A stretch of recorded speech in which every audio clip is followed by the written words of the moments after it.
Okie dokie. So I decided to take the primary chain case cover off. It's only tin, so that I could check the chains properly on the primary drive. This is the engine shock absorber, that big spring. This is the primary chain, and that small one is the dynamo chain. But there's a little inspection hole there, which you can put your finger through. But I thought I'd just take it apart and just check what was what. But what I didn't realise was, in their wisdom, I used to have a Matchless, and it had a very similar chain case to this. But my chain case, this flange here wasn't there, so it was open all the way up to that rim there. Now the thing about that is, when I wanted to take the cover off, but then what happens is the actual clutch basket sits over the top of the casing like that, so you can't get the cover off without taking the clutch basket off.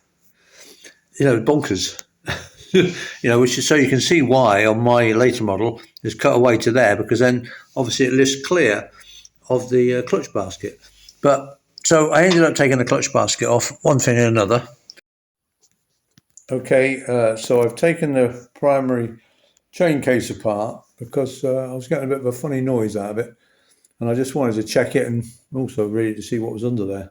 So we've got the dynamo drive here, and the chain tension seems to be just about perfect on that.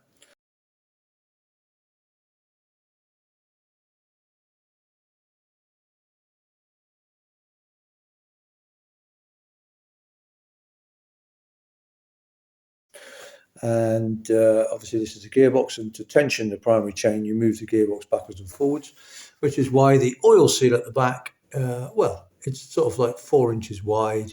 In other words, there's no oil seal. So what we're going to do in this case is we're just going to grease the primary chain. The clutch can run dry, that's fine, and so there's not going to be any oil actually in here. I'm just going to use grease and chain lube on the different chains, and the clutch can take care of itself.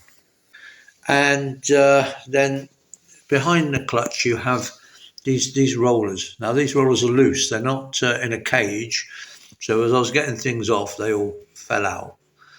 They're just I've just exposed them at the moment. There is this cover goes on, which we'll put on in a minute. Anyway, they all came out. Anyway, I put them back in, and for whatever reason, I don't know, but there's 21 of those rollers. But when I put them back in, there were 20. So I've had to order a whole new set of rollers because I couldn't buy them individually. And anyway, they're in now. They're packed with grease. So whether there was only 20 in there to begin with, or whether I lost one, probably the latter. But there we go. Anyway, so I'm going to put it all back now. But I am going to just adjust the primary chain first.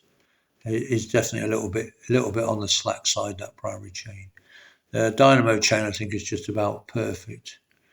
So we'll be adjusting. I'll adjust that as I put the chain case back together. But yeah, you live and learn.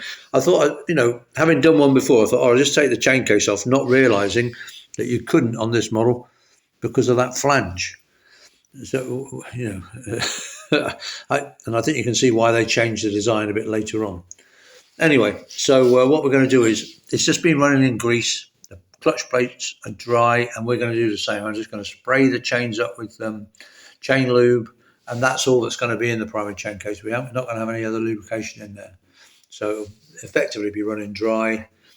I'll doubly pack all the rollers with grease. The clutch plate should be fine running dry. And I mean, that's how it was, and that's how it will be. So at least it won't leak out the primary chain. To adjust the primary chain, we have to move the gearbox back, as if I just said that.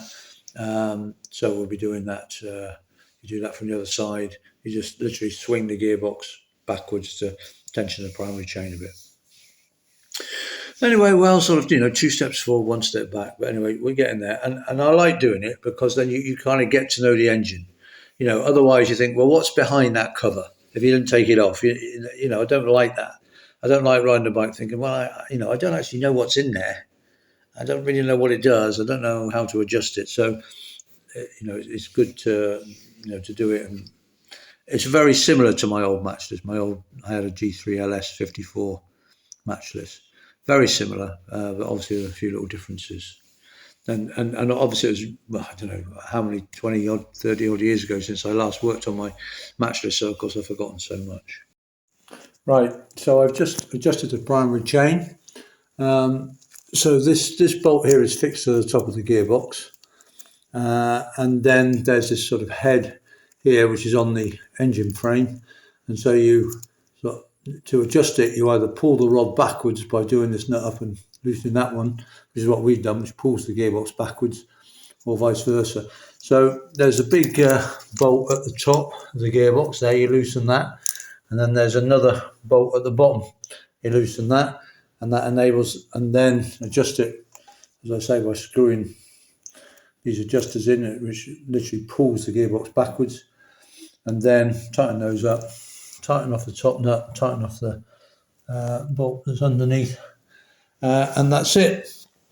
And I think we've got quite a nice tension now, although I'll have to check it. I've been turning that over on the gearbox.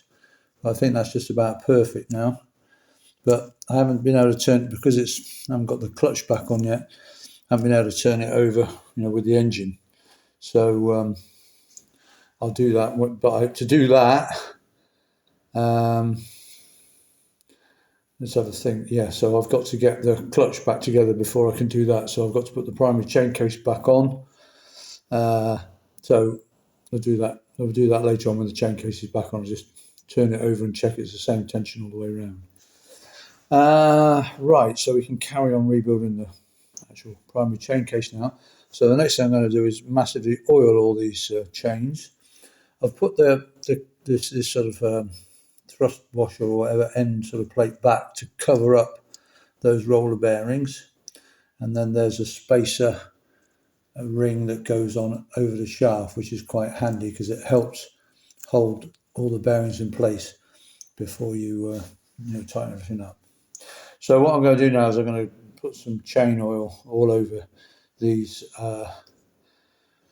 chains, because the next thing I have to do is actually put the chain case back on to enable me to put the clutch basket back on, and I can then put the clutch hub back on, clutch center back on.